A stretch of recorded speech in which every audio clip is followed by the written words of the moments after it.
आज हम 10th class के हिज फर्स्ट फ्लाइट बुक से सेकंड लेसन को स्टार्ट कर रहे हैं, जिसका नाम है Nelson Mandela long walk to freedom. इसके राइटर भी यही हैं, Nelson Rolihlahla Mandela. So let's start reading of the chapter. पहले मैं इसकी रीडिंग स्टार्ट करने से पहले आपको बता दूं कि ये नेल्सन मंडेला की खुद की लिखी हुई अपना एक्सपीरियंस शेयर कर रहे हैं कि एज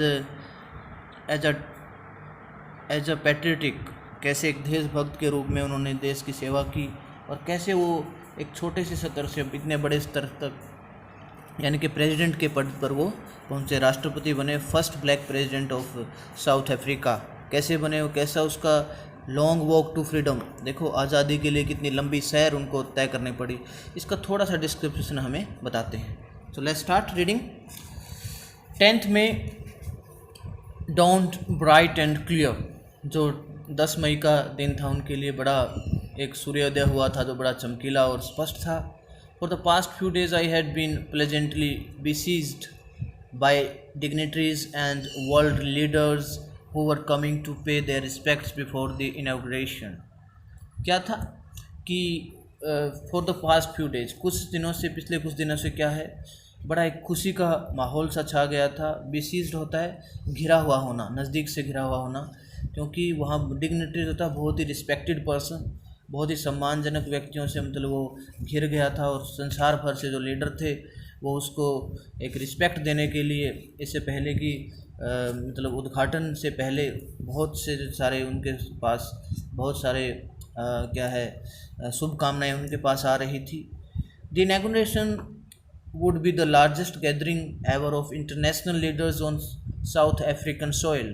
क्या था ये जो उद्घाटन था आपकी बार साउथ अफ्रीका की धरती पर, ज़मीन पर, ये अंतर्राष्ट्रीय लीडर्स का पहली मतलब क्या है सबसे बड़ी ये इकट्ठा होना था, गैदरिंग थी। The ceremonies took place in the lovely sandstone amphitheater formed by the Union buildings in Pretoria। जो ये सेरेमनीज है यानी कि जो भी ये प्रोग्राम हुआ, राष्ट्रपति के मतलब शपथ ग्रहण समारोह जो हुआ वो यूनियन बिल्डिंग थी प्रिटोरिया में, जो कि सैंडस्टोन एम्फीथिएटर में बहुत एक सुंदर मतलब चूने पत्थर से बनाई गई बिल्डिंग थी। For decades this had been the seat of white supremacy, और दशकों से यह मतलब गोरे लोगों की प्रभुसत्ता रही थी। And now it was the site of a rainbow gathering of different colours and Nations for the installation of south Africa's first democratic non racial government. और अब क्या था ये रेनबो गैदरिंग क्या होता है, विभिन्न प्रकार के यानी कि हर प्रकार के लोग, जहाँ पर सिर्फ वहाँ पर भूरे लोग या गोरे लोग नहीं आ सकते थे, अब हर प्रकार के लोग वहाँ पर रह सकते थे। साउथ अफ्रीका की धरती पर पहली लोकतंत्रात्मक और बिना जाति भेदभाव वाली सरकार बनी थी। On that lovely autumn day, और इस मतलब क्या है पतझड़ की सुंदर दिन में, I was accompanied by my daughter Zenani, और वो मतलब उसके साथ उसकी डॉटर जो बेटी थी जेनानी भी उसके साथ थी। On the podium Mr de Klerk was first sworn in as second deputy president. और वो बता रहे हैं कि पोडियम होता है लेक्चर स्टैंड पर, यानी कि भाषण देते हुए पहले मिस्टर डी क्लार्क आए थे, जिसने पहले शपथ ली थी एक उपराष्ट्रपति के रूप में, दूसरे उपराष्ट्रपति के रूप में। देन और उसके बाद क्या था, Thabo Mbeki was sworn in as first deputy president, और उसके बाद जो थाबो मबैकी आए पहले उप राष्ट्रपति के रूप में उन्होंने शपथ ली। When it was my turn, जब मेरी बारी आई, I pledge to obey and uphold the constitution and to devote myself to the well being of the republic and its people. और क्या था फिर जब मेरी आई, अब मुझे शपथ लेनी थी, मुझे संविधान के प्रति शपथ लेनी थी, अपने आप को समर्पित करना था अपनी जनता के प्रति, अपने लोगों के प्रति। To the assembled guest and the watching world I said, अब मैंने शपथ लेते हुए जो भी वहाँ पर इकट्ठे हुए मेहमान थे और जो संसार मुझे देख रहा था, मैंने अब कहना शुरू किया। क्या कहा मैंने, देखिए, today all of us to, आज हम सभी यहाँ हैं, बाय आवर प्रेजेंस हियर, आपकी उपस्थिति में, confer glory and hope to new born liberty. क्या था? कन्फर होता है गिव करना, मतलब देना, कि यहाँ आज मैं इस बात का साक्षी हूँ और हम एक जो भी हमारे नई नई हमारी आज़ादी हमें मिली है उस आशा में, out of the experience of an extraordinary human disaster that lasted too long, इस बात से ऊपर उठकर कि बहुत ही असाधारण हमें मानवीय समस्या का सामना करना पड़ा, उस अनुभव के साथ जो इतना लंबा चला, must be born a society of which all humanity will be proud, कि जिस पर सारा समाज, सारी मानवता गर्व करेगी। We who are outlaws not so long ago. क्या आउटलॉज क्या होता है? कि हम जो क्या है, मतलब जिसमें कानून का सही पालन नहीं किया गया, और या कह सकते हैं कि because of its policy of apartheid, apartheid की वहाँ पर एक पॉलिसी थी जिसमें कि जातीय भेदभाव किया जाता है। ऐसी पॉलिसी को means a policy where racial differences are shown, जहाँ पर जातीय भेदभाव किया जाता है। तो even have today been given the rare privilege to be host to the nations of the world on our own soil. अब क्या था कि आज उनको बड़ा विशेष अधिकार मिला था कि अपनी खुद की ज़मीन पर संसार के जो भी राष्ट्र हैं उनको वो मेज़बानी कर रहे थे। We thank all of our distinguished international guests for having come to take possession with the people of our country of what is, after all, a common victory for justice, for peace, for human dignity. क्या था?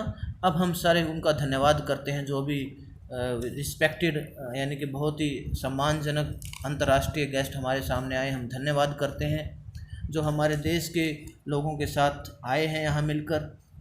और आखिरकार ये हम सब की एक साझा, एक आम जीत है, न्याय की जीत है, शांति की जीत है और मानव सम्मान की जीत है। We have at last achieved our political emancipation. Emancipation क्या होता है? फ्रीडम फ्रॉम रिस्ट्रिक्शन, यानी कि पाबंदियों से आज़ादी मिलना, कि आखिरकार हमें जो है राजनीतिक आज़ादी मिल गई है। We pledge ourselves to liberate all our people from the continuing bondage of poverty, deprivation, suffering, gender and other discrimination। क्या था? आज हम शपथ लेते हैं कि अपने हमारे लोगों को, हमारी जनता को हम आज़ाद करवाएंगे।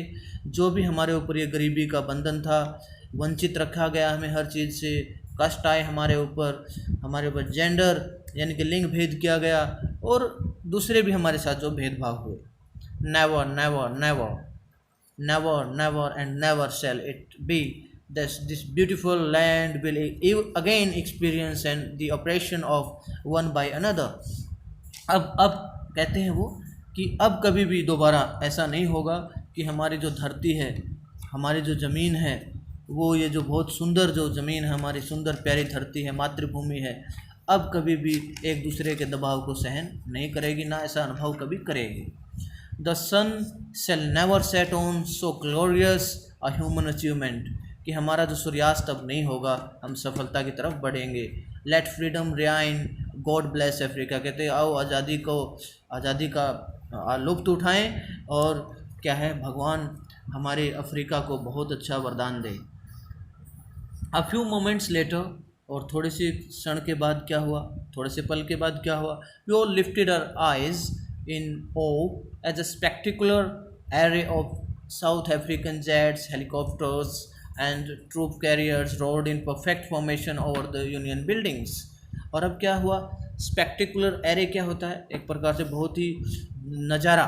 एरे क्या होता है? एक बहुत ही इम्प्रेसिव डिस्प्ले, जिसे हम प्रभावशाली वर्णन का हम करेंगे, जिसका नज़ारा जिसको हम बोलते हैं, एक झलक जिसको बोलते हैं, कि साउथ अफ्रीकन जो जेट्स विमान थे, हेलीकॉप्टर थे, ट्रूप कैरियर थे, जो लड़ाकू विमान थे, सब ने बहुत ही एक परफेक्ट फॉर्मेशन में बहुत सुंदर तरीके से यूनियन बिल्डिंग के ऊपर अपनी जो है वो श्रद्धांजलि दी और छटासी बिखेरी। ठीक है ना? इस प्रकार से हम कह सकते हैं कि जो इतना इम्पोर्टेंट हमारे साथ हुआ था ये सब, और बहुत अच्छा हमें लग रहा था। इसी प्रकार से एक अपने आप में देखने वाली ये बात थी। और ओ का मीनिंग होता है यहाँ पर रिस्पेक्ट मिंगल्ड विद फियर, जो हमारे अंदर मतलब क्या है, AWE को हम ओ बोलेंगे कि जो सम्मान है, जो डर से सम्मान आया था वो चीज़। And it was not only a display of pinpoint precision and military force, but a demonstration of the military's loyalty to democracy, to a new government that had been freely and fairly elected. अब क्या था, it was not a display of pin point. Pin point क्या होता है, एक प्रकार से विशेष, specific जिसको हम बोलते हैं. प्रिसीजन, प्रिसीजन क्या होता है, एक प्रकार से हम कहें तो एक्यूरेसी, सटीकता जिसको बोलते हैं. तो एक प्रकार से क्या था ये, अ display of pinpoint precision, यानी कि बहुत ही स्पेसिफिक एक एक्यूरेसी थी, सही विशेष मतलब सही चीज़ हुई थी. एंड मिलिट्री फोर्स, जो भी मिलिट्री की फोर्स थी वो भी, but a demonstration of military's loyalty to democracy. लेकिन सबसे बड़ी बात, ये मिलिट्री की वफादारी थी अपने लोकतंत्र के प्रति, टू अ न्यू गवर्नमेंट, एक नई सरकार के प्रति, that had been freely and fairly elected, जो सरकार बहुत ही स्वतंत्र रूप से और बहुत उचित रूप से चुनी गई थी. ओनली मोमेंट्स बिफोर, कुछ ही क्षण पहले क्या था, the highest generals of the South African defence force and police, their chests bedecked with ribbons and medals from days gone by, saluted me and pledged their loyalty. और अब क्या हुआ, जो भी वहाँ पर हाईएस्ट जनरल्स के पद पर आसीन थे, साउथ अफ्रीकन डिफेंस के कर्मचारी और पुलिस, सब ने अपनी मतलब क्या है, एक प्रकार से रिबन के साथ और मेडल्स के साथ जो बीते दिन बीते थे, उन्होंने एक प्रकार से क्या दी, एक श्रद्धांजलि सी हमें दी. और मुझे बहुत अच्छा लगा इस बात पर कि बीडेक्ट होता सुसज्जित होना, डेकोरेटेड होना, और एक प्रकार से डिस्प्ले अच्छा किया, शो अच्छा किया. आगे देखिए क्या था, सैल्यूटेड मी, उन्होंने मुझे सैल्यूट किया, सलाम किया. एंड प्लेस देयर लॉयल्टी, और अपने वफादारी की शपथ ली. I was not unmindful of the fact that not so many years before they would not have saluted but arrested me. अभी मैं क्या है, अनमाइंडफुल क्या होता है, अभी मतलब ओबिलिविश जिसको हम बोलते हैं, यानी कि अचेत, असावधान, असावधान होना या भुलक्कड़ होना, कि अभी मैं भूला ही नहीं था क्या इस तथ्य को कि कभी वो उन्होंने मेरे को आज तो मेरे को सैल्यूट किया था, सलाम किया था, लेकिन कभी मुझे गिरफ्तार भी किया था, ऐसी बात मैं भूला नहीं था. Finally a chevron of Impala jets left a smoke trail of the black, red, green, blue and gold of the new South African flag. और शेवरन क्या होता है, pattern in the V shape. V shape में अब क्या हुआ, Impala जो jets थे, हेलीकॉप्टर्स वगैरह थे, जहाज़ थे, उन्होंने अब थोड़ा सा धुआं छोड़ा, ब्लैक कलर का, रेड कलर का, ग्रीन कलर का, ब्लू कलर का एंड गोल्ड कलर का, सुनहरे कलर का, of the new South African flag, एक नया साउथ अफ्रीका का झंडा वहाँ पर बना. The day was symbolised for me by the playing of our 2 national anthems. और वो दिन हमारे लिए बहुत ही अच्छा प्रतीक था, 2 हमारे राष्ट्रीय अब राष्ट्रगान बन गए. And the vision of whites, और गोरे लोगों के लिए क्या गाने जाने लगा, singing Nkosi Sikelel' iAfrika and black singing के डाई स्टेम के लिए हमारा वो नेशनल एंथम बनाया गया. The old anthem of republic, पुराना जो था रिपब्लिक का वही. Although that day neither group knew the lyrics of the anthem, भाई किसी भी ग्रुप को उसके एंथम की जो लय नहीं पता थी, लयबद्ध तरीके से कैसे गाया जाता है. दे वंस डिस्पाइज्ड, एक बार वे क्या थे, इसको बहुत घृणा करते थे पहले इससे. And they would soon know the words by heart, लेकिन धीरे धीरे वो भी दिल से सीख जाएंगे इन चीज़ों को. ऐसा हुआ. On the day of inauguration, उद्घाटन के दिन क्या हुआ, I was overwhelmed with a sense of history. मेरे अंदर क्या है, इतिहास का मेरे अंदर जो पड़ाव है वो उमड़ रहा था मेरे दिमाग में. In the first decade of the 20th century, I a few years after the bitter Anglo-Boer War and before my own birth, the white-skinned peoples of South Africa patched up their differences and erected a system of racial domination against the dark-skinned peoples of their own land. और अब क्या था कि पहले दशक में, जो 20वीं सदी के पहले दशक में कुछ ही साल की बात हुई थी कि एंग्लो बॉयर वॉर हुआ था मेरे जन्म से ठीक पहले, जिसमें गोरे लोगों ने साउथ अफ्रीका की धरती पर अपने पांव जमा लिए थे और उन्होंने पूरी जातीय भेदभाव का जमावड़ा कर दिया था, जिसमें जो ब्लैक स्किन यानी कि काले लोग थे, यानी कि बिल्कुल हबसी लोग थे, उनके खिलाफ वो मतलब क्या भेदभाव करते थे. The structure they created formed the basis of one of the harshest, most inhumane societies the world has ever known. और इससे क्या हुआ, इस ढांचे से जो उन्होंने बनाया, काले लोगों के प्रति जो घृणा करते थे, इससे क्या हुआ, बहुत ही ज़्यादा रूखापन आ गया, बहुत ही ज़्यादा अधिक अमानवीय तरीके से समाज बन गया जिसको संसार जानता है. Now in the last decade of 20th century and my own 8th decade as a man, और अब मैं बात करूं तो 20वीं सदी की और मैं अपने मतलब 8वें दशक की बात करूं तो that system had been overturned forever. अब ये जो प्रथा थी या प्रक्रिया थी जातीय भेदभाव की, पूरी तरह से हमेशा के लिए कुचल दी गई थी. एंड रिप्लेस्ड बाय वन, और इसमें एक अलग से सुधार आया था, that recognise the rights and freedoms of all people, जिसमें सभी के लोगों के समान अधिकार थे, आज़ादी सभी को थी, regardless of the colour of their skin. इसमें कोई देखा नहीं गया कि उसकी स्किन ब्लैक है या वाइट है, यानी कि उसका रंग काला है या गोरा है, ये नहीं देखा गया. That day had come about through the unimaginable sacrifices of thousands of my people. ये जो दिन आया था हमारे पास आज़ादी का, ये मेरे हज़ारों लोगों के बलिदानों का परिणाम था. अकाल्पनिक मतलब क्या है, बलिदान था. People whose suffering and courage can never be counted or repaid. और वो लोग जिनके दुख, जिनका साहस को कभी गिना नहीं जा सकता था, कभी चुकाया नहीं जा सकता था.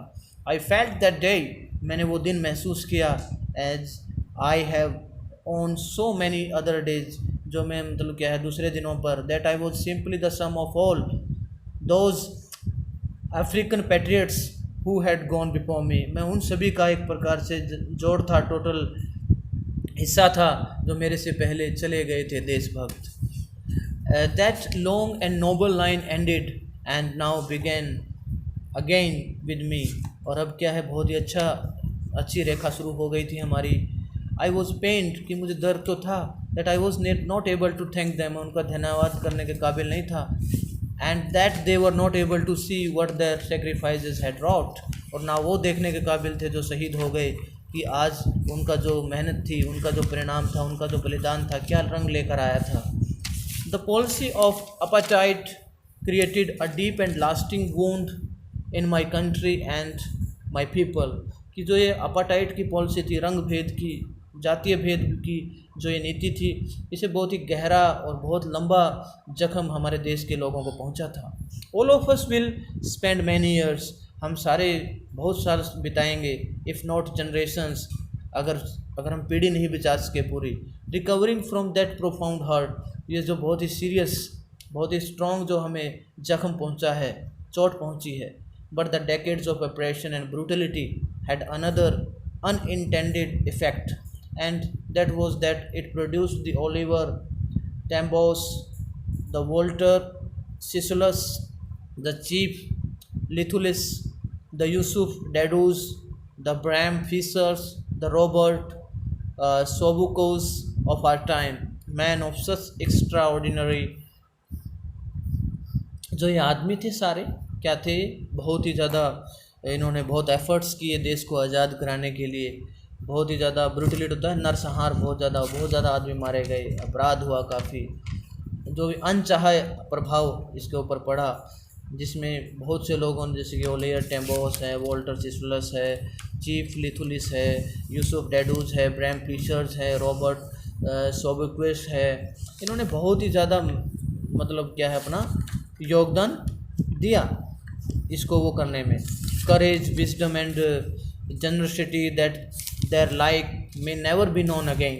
क्या था, इन आदमियों ने अपनी एक एक्स्ट्रा ऑर्डिनरी, कहें तो एक्स्ट्रा ऑर्डिनरी, असाधारण साहस का, असाधारण बुद्धिमत्ता का और उदारता का परिचय दिया, जो कभी नहीं जाना जा सकता, दोबारा कभी नहीं जाना जा सकता. Perhaps it required such depths of oppression to create such heights of character. लेकिन ऐसी भी गहराइयों की, अपराधों की मतलब क्या है, किसी अपराध के खिलाफ होने की गहराई की ज़रूरत है, तभी आदमी इतनी ऊंचाई पर पहुंच सकता है, तभी एक देश को आज़ादी मिल सकती है. My country is rich in the minerals and gems that lie beneath its soil. कहता कि मेरे जो देश में बहुत ज़्यादा खनिज लवण हैं, बहुत ज़्यादा हीरे जवाहरात मतलब बहुत ज़्यादा हैं जो मेरी ज़मीन के नीचे दबे हुए हैं। But I have always known that it's greatest wealth is it's people. लेकिन मैंने हमेशा जाना है कि सबसे बड़ी धन संपत्ति उसके देश की उसकी जनता होती है। फाइनर एंड ट्रूअर, बहुत अच्छी भी बहुत सच्ची भी, देन द प्योरेस्ट डायमंड, शुद्ध से शुद्ध डायमंड से भी ज़्यादा कौन मूल्यवान होता है? उसके लोग, उसकी जनता, उस देश की। It is from these comrades in the struggle that I learned the meaning of courage. क्या है? अब क्या है, इन्हीं साथियों की बदौलत, इन्हीं साथियों के साहस के अर्थ ने मुझे सिखाया था कि जो भी हमें लंबा संघर्ष करना पड़ा था, इन्हीं साथियों की बदौलत टाइम एंड अगेन दोबारा समय आया। कभी कभार क्या था, I have seen man and women risk and give their lives for an idea, कि लोग कभी कभार देखा जाता है कि एक विचार के लिए ही बहुत सारे पुरुष और बहुत सारी औरतें अपनी ज़िंदगियां दे देते हैं, देखो ज़िंदगियों को बलिदान कर देते हैं। I have seen men stand up to attacks and torture without breaking, showing a strength and vigilance that defies the imagination. और अब क्या था, I have seen men stand up to attacks, कि मैंने बहुत सारे आदमियों को देखा जो बहुत ही ज़्यादा आक्रमण के टाइम पर टॉर्चर सहा बिना रुके, without breaking, showing a strength, बहुत ताकत दिखाते हुए, एंड रिजिलेंस, लेना होता है योग्यता, किसी भी मुश्किल को मतलब कहे सहन करने की योग्यता जो उनमें थी।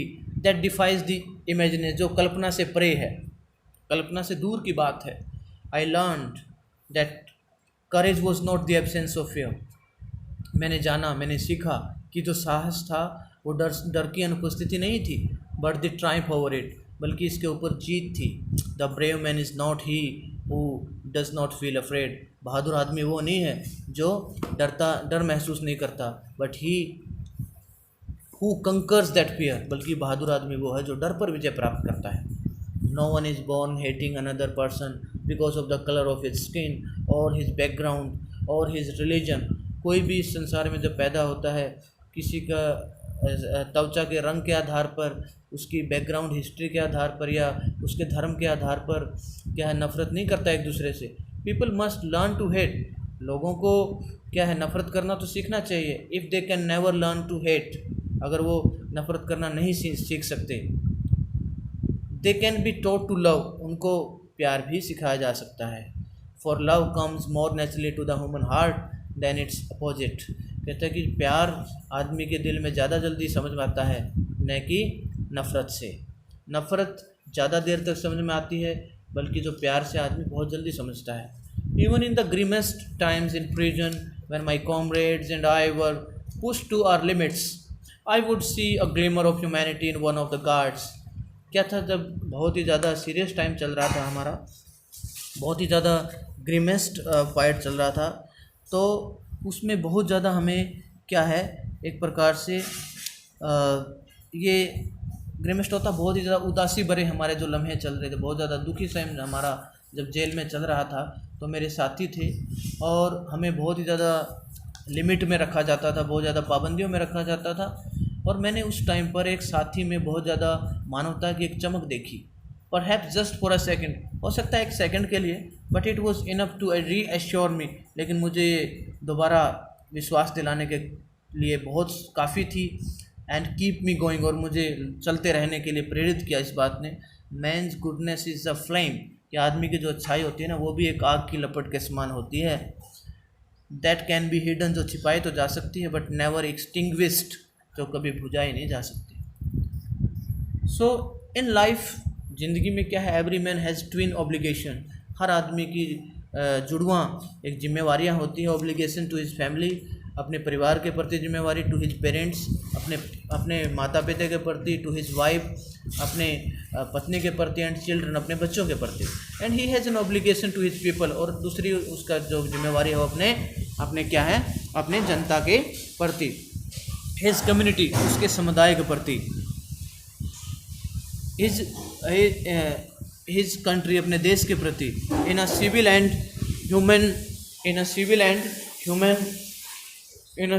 ह्यूमन सोसाइटी, एक बहुत ही क्या है, मानव समाज में, each man is able to fulfil those obligations according to his own inclinations and abilities. क्या होता है, हर आदमी को अपनी जो ये जिम्मेवारियां हैं वो निभानी पड़ती हैं। अपने जो भी स्वाभाविक जो प्रकृतियां हैं, बिहेवियर की इंक्लिनेशन होती हैं, नेचुरल टेंडेंसीज ऑफ बिहेवियर, व्यवहार की जो हमारी स्वभाविकता है और हमारी योग्यताएं हैं उसके अनुसार।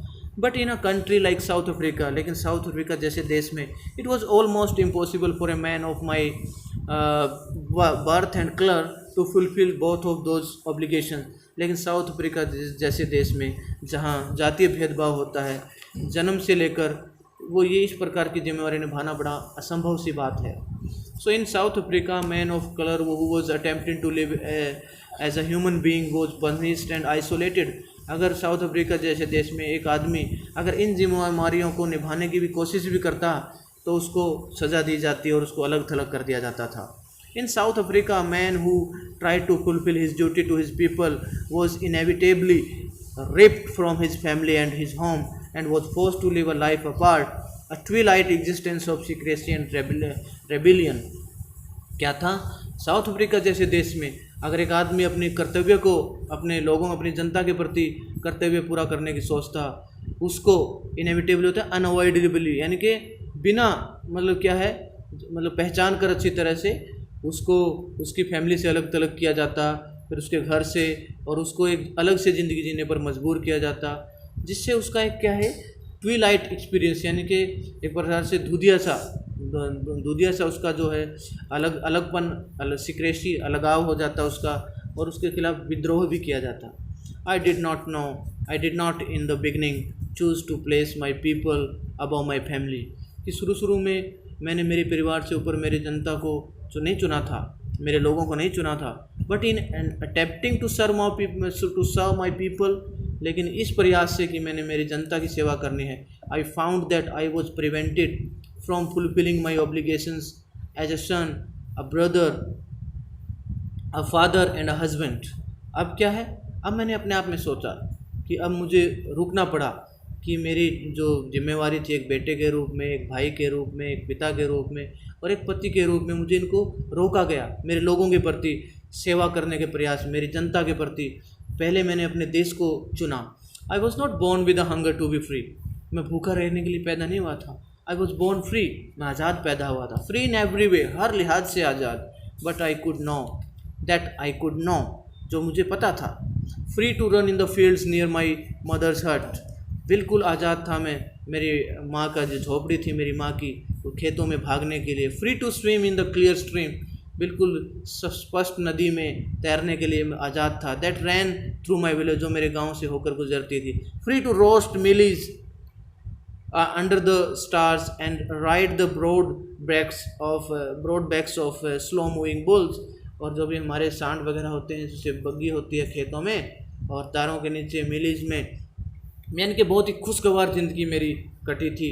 As long as I obeyed my father, और जब तक कि मैंने मेरे फादर की आज्ञा का पालन शुरू किया। And abided by the customs of my tribe, और मेरे कबीले के रीति रिवाज को स्वीकारा। I was not troubled by the laws of man और गॉड, मुझे समस्या नहीं थी आदमी और जो भगवान के नियमों से।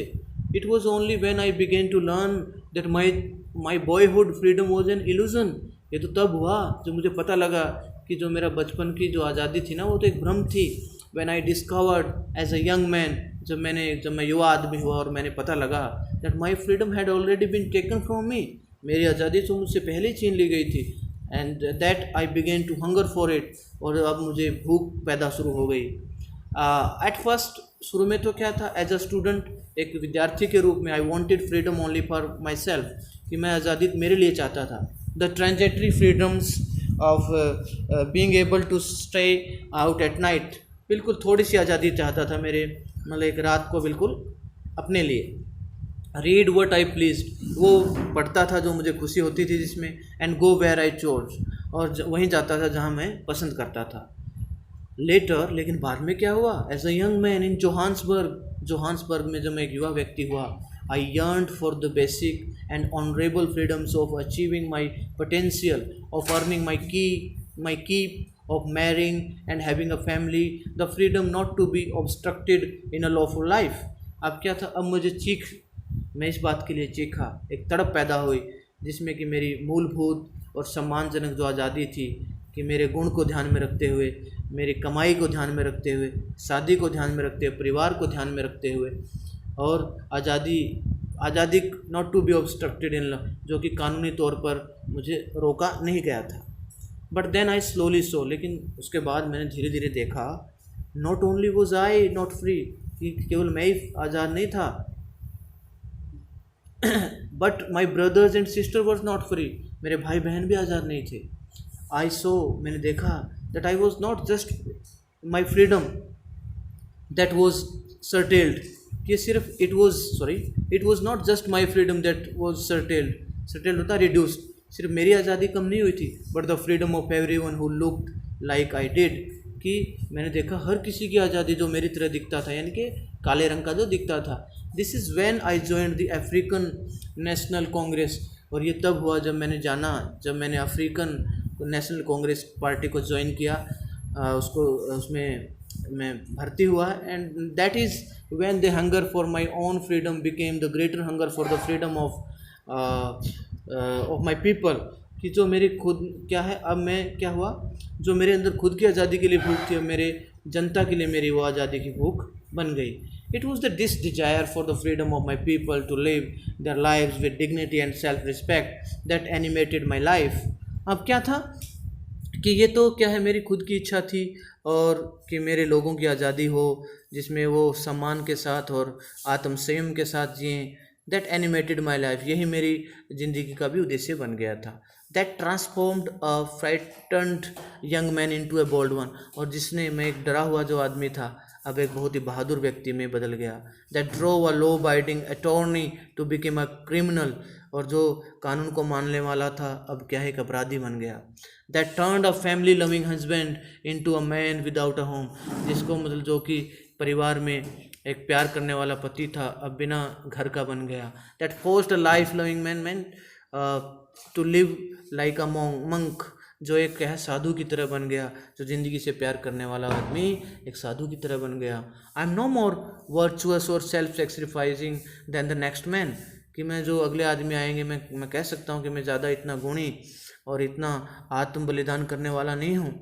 बट आई फाउंड दैट, लेकिन मुझे पता लग गया, I could not even enjoy the poor and limited freedoms I was allowed, कि अब मुझे मैं ज़्यादा आज़ादी नहीं इंजॉय कर सकता था, बहुत गरीबी और लिमिटेड फ्रीडम थी मेरे पास। I was allowed when I knew my people were not free, कि अब मुझे इतनी आज्ञा मिली कि मुझे पता लगा कि मेरे जो लोग हैं, मेरी जनता, वो आज़ाद नहीं थी। फ्रीडम इज़ इनडिविजिबल, क्या था कि जो इंडिविजिबल क्या है, मतलब जो है आज़ादी को बांटा नहीं गया था। The change of on any one of my people were the change on all of them, कि जो बेड़ियाँ थी ना गुलामी की, वो मेरे लोगों पर थी, तो हम सभी के ऊपर थी। The change on all my people were the change on me, जो मेरे लोगों पर क्या थी, बेड़ियाँ थी, वो मेरे ऊपर भी हमने अब मान ली थी, यानी कि मैंने अब पूरी देश की जिम्मेवारी अपने ऊपर ले ली थी। I knew that the oppressors must be liberated just as surely as the oppressed, कि जो अप्रेशर होता है, जो भी अपराध यानी कि अतिक्रमण करने वाला है, यानी कि जो शोषण करने वाला है, वो भी मतलब क्या है, आज़ाद किया जाने से ठीक तरह जो कि शोषित है, यानी कि जो भी जिसका शोषण हुआ है। A man who takes away another man's freedom is a prisoner of hatred, जो एक आदमी दूसरे आदमी की क्या आज़ादी छीन लेता है, वो भी क्या है, नफरत का भागीदार होता है। He is locked behind the bars of prejudice and narrow mindedness, वो भी क्या है, कैद हो जाता है किसके पीछे, जो भी प्रेजुडिस क्या होता है, बहुत ही ज़्यादा घृणा, वो भी एक घृणा की बेड़ियों में और संकीर्ण मानसिकता का शिकार हो जाता है। आई am not truly free if I am taking away someone else freedom, कि मैं भी पूरी तरह से आज़ाद नहीं हूँ अगर मैं किसी दूसरे आदमी की आज़ादी छीन रहा हूँ। Just as surely as I am not free when my freedom is taken from me, कि मैं भी आज़ाद नहीं हूँ जब मेरी आज़ादी मुझसे छीन ली गई है। The oppressed and the oppressor alike are robbed of their humanity, जो शोषण करने वाला है और जो शोषण को सहन करने वाला है, दोनों ही उनकी मानवता के क्या है, लुटेरे होते हैं, वो भी लूटे जाते हैं दोनों ही। सो यही बातें हमें ध्यान रखनी चाहिए। And we must learn many things from this chapter. Thank you very much.